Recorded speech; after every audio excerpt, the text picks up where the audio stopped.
Hey, everybody, and welcome to another episode of the Sell More Book Show, episode 611. I'm Brian Cohen from Best Page Forward, joined by Ines Johnson of so many things, of the wonderful pen names, the wonderful romance, the wonderful Substack, the wonderful so many things. How are you today? I'm fantastic. It's actually in the 50s up here in the Northern Hemisphere. Ooh, of very America. nice. Of America, yes, Of America. very nice. We're having a decent day over here. Not so far from you down in North Carolina. Yeah.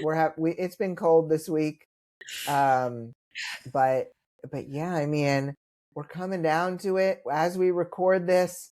We got 12 days, 11 and a half days left in the year. Yeah. Authors, it's okay. Put down your pens. The test is over.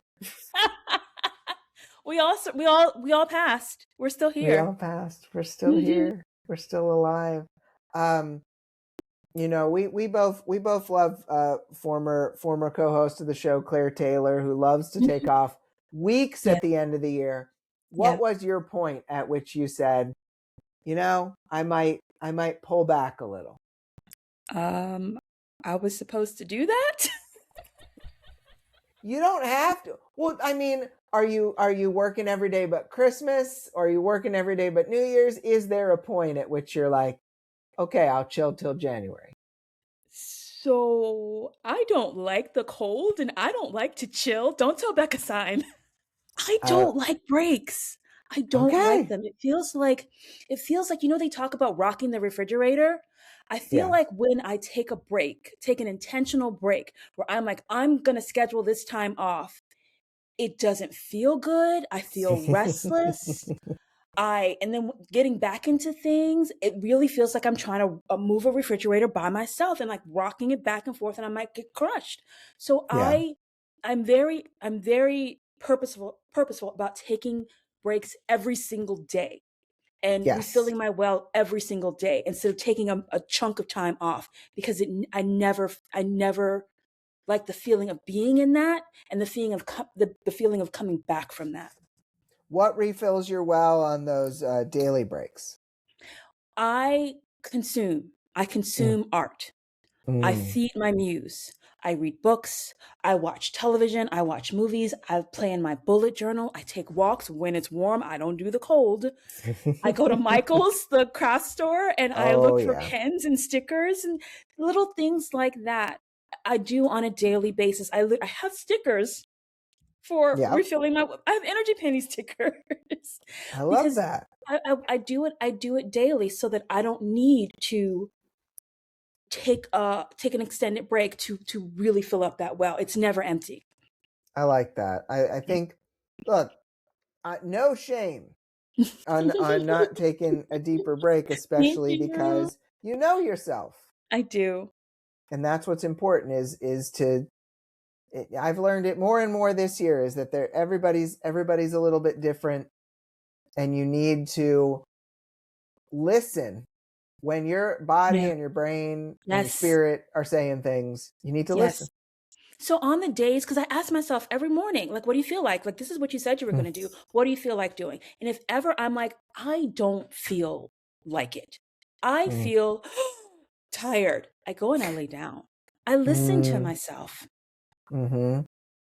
You're in the you're in the minority here on this one. So I don't like to talk about it. It's great. No, but it's great. It's great because in a way this is the same side of the coin, the other hand of the coin. Sell More Book Show oldie reference, but it is the other side of the coin too, taking a couple weeks off at the end of the year.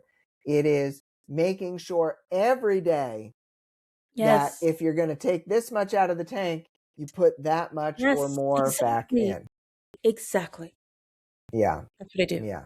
I love that. I could stand a little more of that, because I definitely have felt crushed by the refrigerator before. So, I love that. We're going to get into more of this. We've got awkward AI talk later, which we're all so excited about, of course. to talk about controversial issues on the Sell More Book Show. But first, go to InesWrites.com because you should. Oh, You should go check it out. You should go you to actually should go to Ines's Ines Substack. Johnson is having a breakdown on the Substack because the And .com, if you want to read my books, which, hey, go for it. But if you need some authorly help. Ines Johnson is having a breakdown Substack. Yes. Which you've got a lot of followers on that. That's pretty great. I'm really proud of that. And it's funny because I will hear people like say, oh, you said this last week. And I'm like, how do you know that? They're like, I read your Substack. I'm like, you do? That's amazing. Yeah, I'm just talking into the void. Yeah. Well, the void is listening. The void, it's like that T-Mobile commercial with Zach Braff. The void is calling back. Okay. So we had a question of the week that I'll also ask you, Ines, but which was the question, do you audit or assess your author year to see what worked and didn't before starting a new year? Joe Lucan said, yes, it fits in with my mantra that success leaves clues and disappointments offer lessons. So good. Joe's one of my wonderful coaching clients, but she's always coaching me in a way because she's just so great. Never heard the second part of that statement. I know. Disappointments offer lessons. Wisdom to be gained in each, and reflection is the best way to gain the understanding. Love that. And I can't wait for Joe's new books, the Quotivation series. She's going to have these quotes for athletes, but we're all athletes in a way. One click. Yep, Thank right? you, Joe. One click on Quotivation.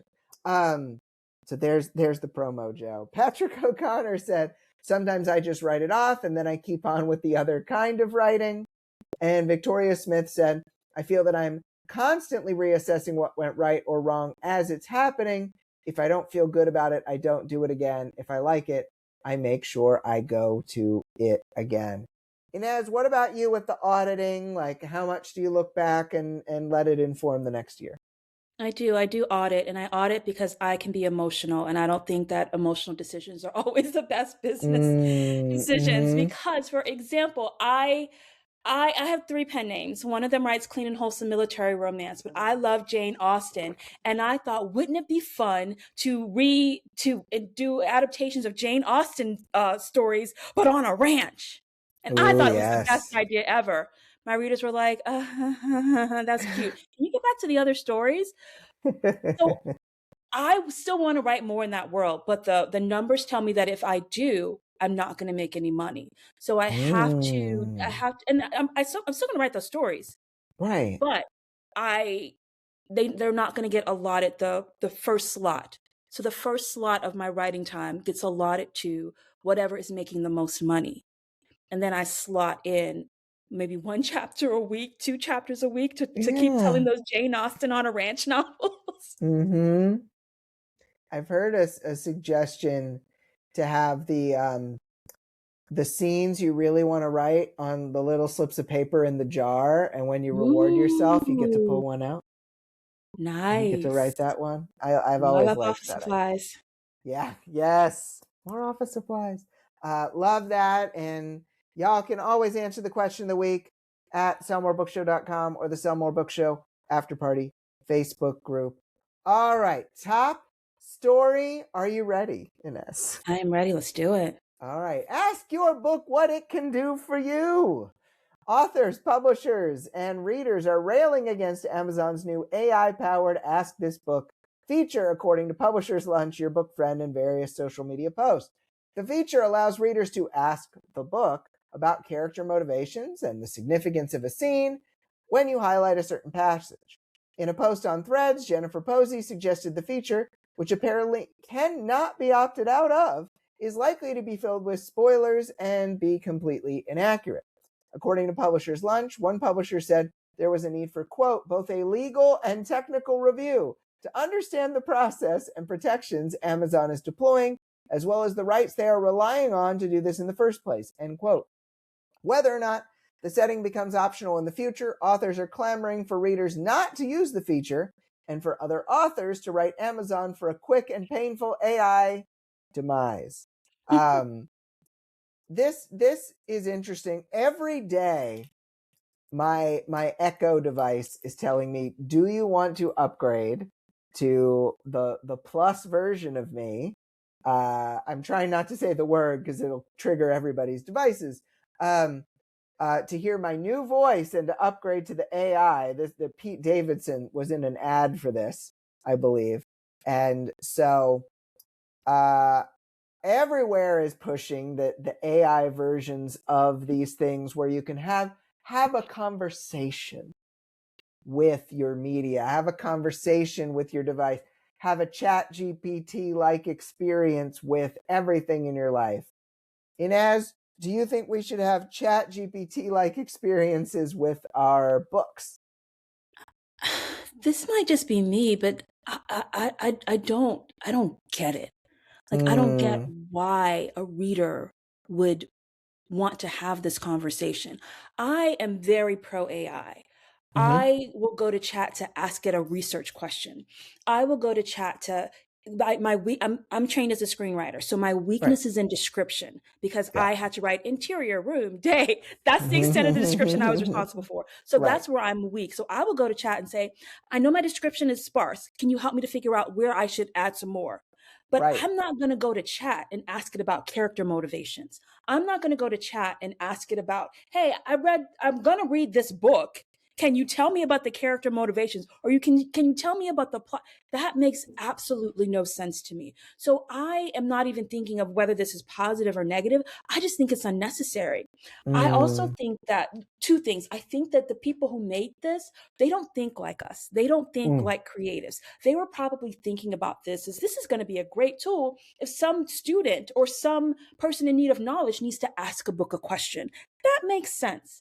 But for fiction, for story, for art, it just doesn't make sense to me. And the second thing is I think that if a reader were to go on this trek and ask chat, then they are going to have to suffer the consequences. I'm a very irresponsible viewer, meaning I didn't go and see Wicked when it first came out in the movie theater because it came out over the holidays and some other people wanted to go with me. So guess what? I stayed offline to avoid the spoilers. I didn't read Iron Flame when it first came out because I was waiting for the dramatized version. So I stayed offline to avoid the spoilers. I'm very responsible when I'm going to be irresponsible and not see something when it first comes out. So if I were to go online and see the spoilers, that's on me. If I were to go to this chatbot and ask it a question about a book that I haven't read and it spoils it, that's on me. I trust my readers to read the book and not have AI tell it the story. Yeah, I mean, I get that some people look. There's shows that I don't have time to watch. I want to watch Plurbius, the Rhea Seehorn, the awesome sci-fi show from the Breaking Bad team, and I am never going to get to watch it anytime soon because my wife has no interest in this show. Okay. And so I'm like, it could be years before I check this out. I'm going to read reviews of this show when it comes out so that I know what happens because it's fun. And so in that way, I am reading like what people are saying about it, what people are thinking about it. But I'm not really asking AI about it because it's likely to get stuff wrong. And one of my worries at your commentary on this brought this up. We talked about students for like, reading a book on their reading list or folks reading the fiction and getting spoiled on it. What if they're reading a nonfiction or medical or something book and they ask it a question and AI gets it wrong, and then someone like takes too much of a vitamin or something weird, and it's like there could be legal implications to the AI making mistakes on this. I hear you. I still think that a human needs to be responsible for asking another. Well, yeah. It's their fault for trying to take a shortcut. Yeah. It's absolutely their fault for trying to take a shortcut. So let's go to these questions. Hot potatoes of wisdom. Do you think there is any part of this that could be positive for authors? If you're watching the video, I'm already knowing the answer.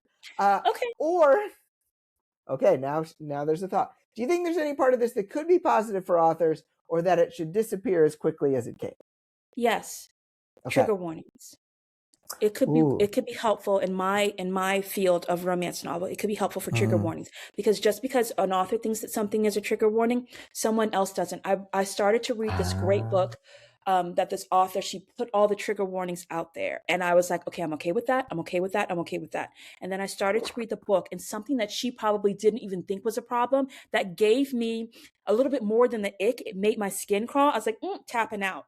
So maybe if the book could tell you trigger warnings, that might be helpful, because your trigger warnings might be different from my trigger warnings. I could see that being helpful. That's a really good point. That's a really good point. Great answer. All right, you've got a question for me here in these hot potatoes of wisdom questions. So, Brian, as the landscape continues to change with features that could be out of authors' hands, how can authors focus on what is in their control? Well, first, I'm going to get out of this pose. I pose like this, and then my wrist guard's stuck together. But I think that we so get into the mob mentality with features like this. We so get into this idea that everything is broken, Chicken Little, the sky is falling, everything is terrible, which does make it feel like, for a lot of us, that the right next step is to join the mob, to go against this, and to focus all of our attention on it. And unfortunately, when we do that, it takes a lot of our agency away. It takes our ability to control. Like, I think people who complained about AI and other things that happened in the author world this year probably on average wrote fewer words than people who didn't. Ooh. And if you are writing fewer words, it is very likely you are going to make less money. You're going to reach fewer readers. Yeah. I agree. And so if you can carry both of those at once, great. But I think most people cannot. And so it ends up being the situation where, in an effort to make your career stronger, you almost need to become emotionally stronger, mentally stronger, to be able to push some of these things out, so you can focus on writing more words, reaching more readers, understanding genres better. Those things are reading it as a Substack, and then you are going to have a better chance of success, as opposed to focusing on all of these things that, the train is coming down the tracks. Yeah. And firing off one email about it versus writing 10 posts about it are very different things. Yeah. Yeah. So yeah, I agree with you. We'll see how it all shakes out. But we'll have to see if we ask questions about it. But I don't love talking about the AI too much, because people either love it or they hate it, or they hate to love it. I don't know. It is time for the lightning round, which means we have a lightning sound from our returning co-host, Ines. Go for it, Ines.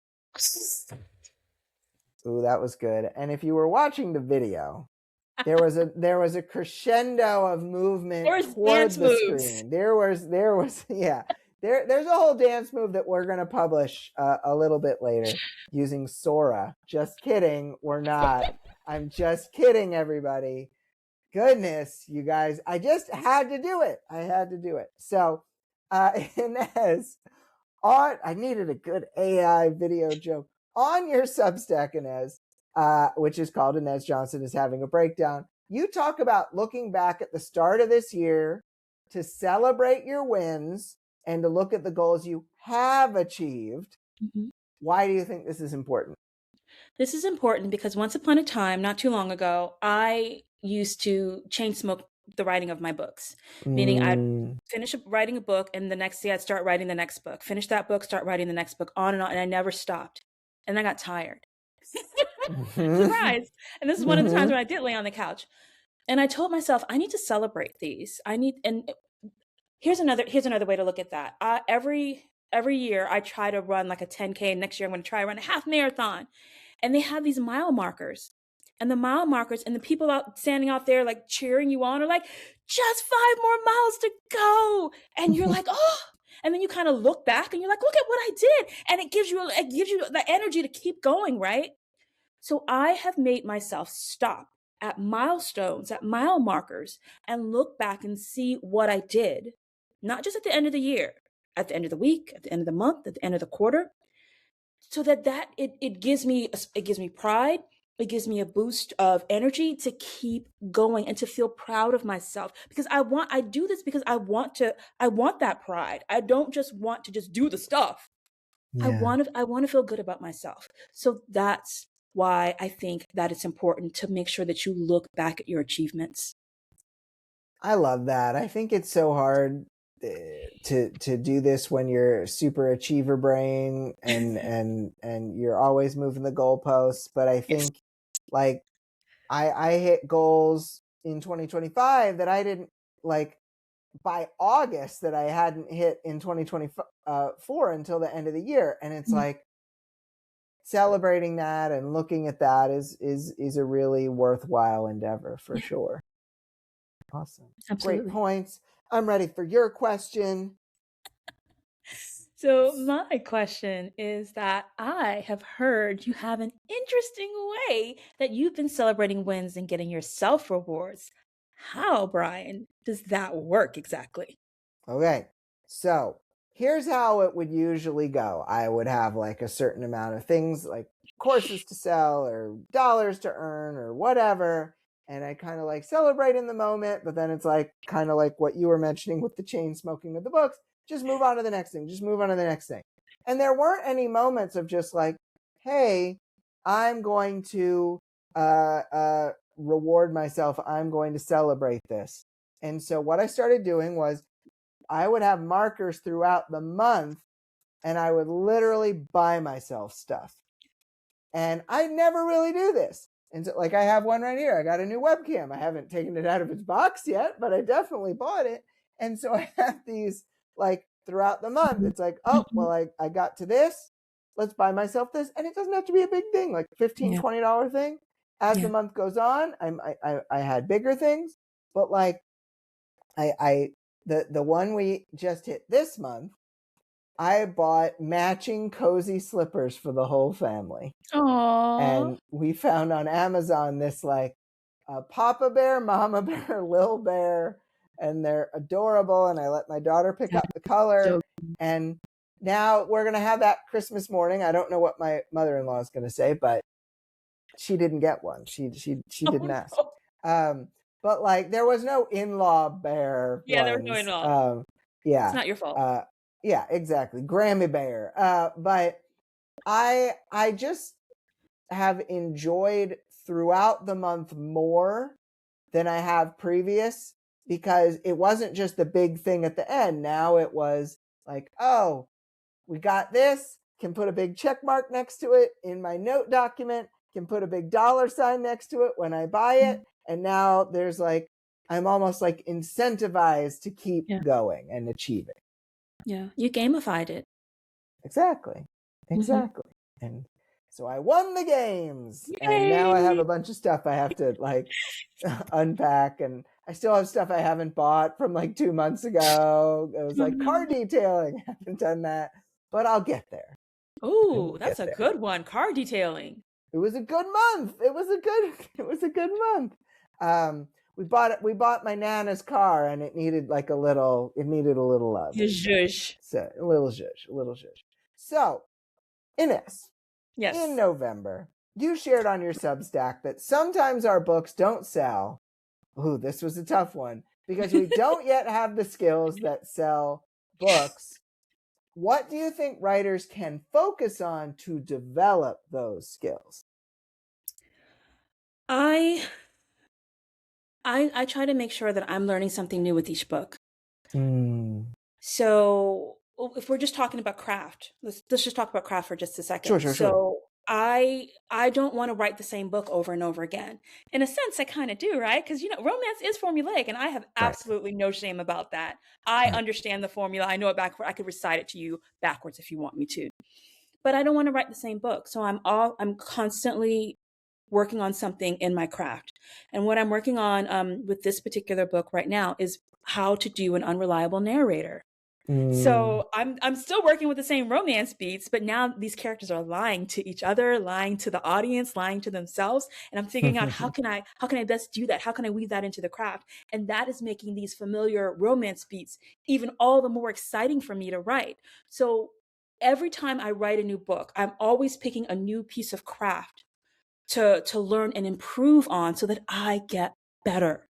I was talking to someone just yesterday and they wanted to revise. There was two people. One person wanted to revise the book, their very first books, to kind of give them a fresh look, and another person wanted to just take them down because they were like that. They were written 10 years ago. I'm better. I'm like, yeah, you're better. Leave them up there. Your super fans are going to go find them, and they're going to want to read them, and they're going to know, they're going to understand, oh, that was her as a baby writer. Oh, look at her now. Let them have that experience. And then the person who wanted to just revise everything, I said, no, you need to write something brand new and showcase the skills that you have. So that's what I think you need to focus. I think you need to focus on developing your skills. I think we all want to grow. None of us, even art, can stagnate. We talk about finances and business stagnating and constricting. Our art can do that too if we don't try to stretch ourselves. So I think it's important for us to stretch ourselves with every new thing that we undertake. 100%. And I am all in on don't revise an old one, go write a new one. Yes. I am in that camp, Ines. I am fully there with you. It's just percentage chance of success is just so much higher. Yep. Just so much higher. Awesome. You've got a question for me. I do. Brian, why do you think authors feel bad about marketing their books? I think it's because someone in their past, maybe their parents, told them that selling things was bad. That the salesman is bad, or that, media said that salespeople are bad, or that money is bad. Money is bad, and they saw someone successful and said they got there because they're bad. Yeah. And so all of those things have made us, as fully capable adults, believe something that we probably heard when we were 5 years old. Yeah. And now we have to say, am I going to believe things that I locked in when I was 5 years old, or do I want to make money? And that's the tough thing. Is I know beliefs are some of the hardest things to shed. I have to battle my beliefs on these things, like self-worth stuff, all the time. But it's a battle to fight. Like you don't give up on it. You don't concede. You keep battling yourself on it. And you can be kind to yourself, but eventually there will be some combat against these beliefs. And if you can successfully process the mindset parts of thinking that marketing is bad, marketing is going to become a lot easier. Yeah, I agree. 100%.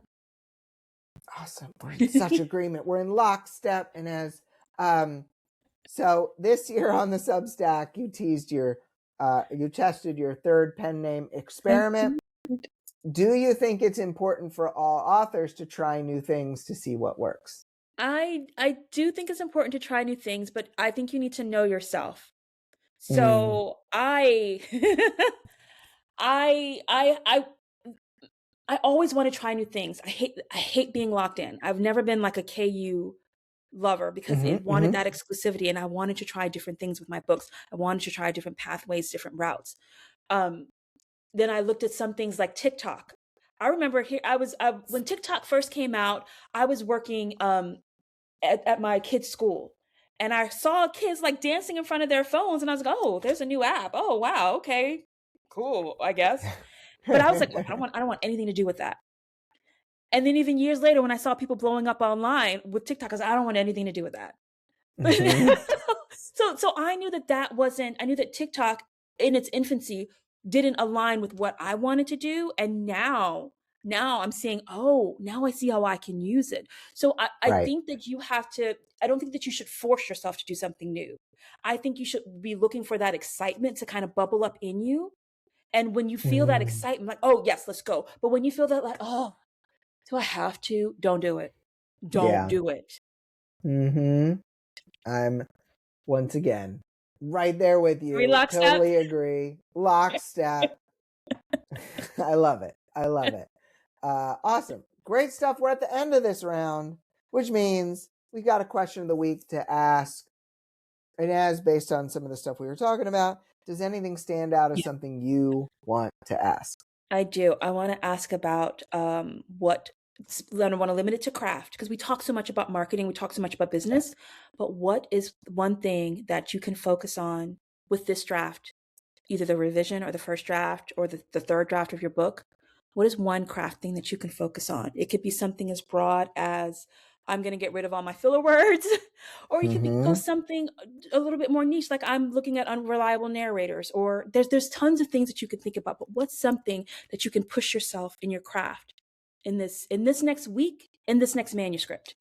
I love it. What is one craft thing that you can focus on and push yourself with your current draft in progress? Yes. I love it. I love it. Great question. Y'all can answer this question at Sell More Book Show After Party Facebook group or sellmorebookshow.com. You should go check out Ines having a breakdown. Ines Johnson is having a breakdown. I am. Substack. You can go check that out. Something like 2,000 plus followers and number 40 in fiction. People are loving this. It showed me a number. It said like number 40 in fiction. I need to pay attention to these things. You don't have to, but you know, people love it. It's really cool. I know so too. See?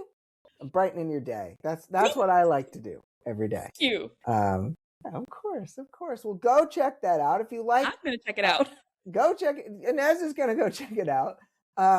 If you want to read some fiction, go to InesWrites.com. And Ines is going to be back next week for so much fun. Yes. So, yay. Thank you for being here today, Thank Ines. you, Brian. Love hanging out with you. Likewise. You'll be back next week. When does this come out? This comes out like right around Christmas. So Merry Christmas, everybody. Hope you're having a lovely, lovely holiday, and get all the things you want. All of the things. And may your Kindle-miss have all this time after everyone stops advertising about us indies. May it be a wonderful, joyous time. For Ines, I'm Brian. Have a great week of book selling, everybody. And we'll be back next week with episode 612. Bye, everybody. Bye.